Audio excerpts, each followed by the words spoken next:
இன்னைக்கு plum cake செய்யறத பார்க்க போறோம்.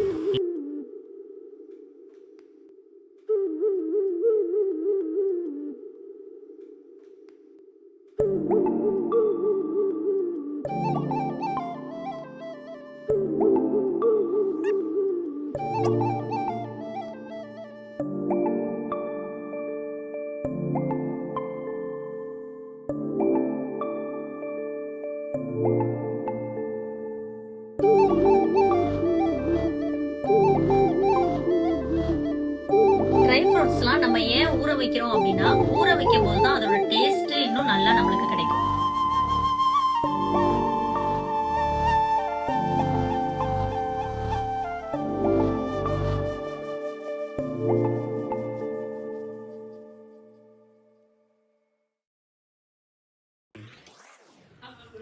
இது நம்ம ரெடி பண்ண ரிச் ப்ளம் கேக்.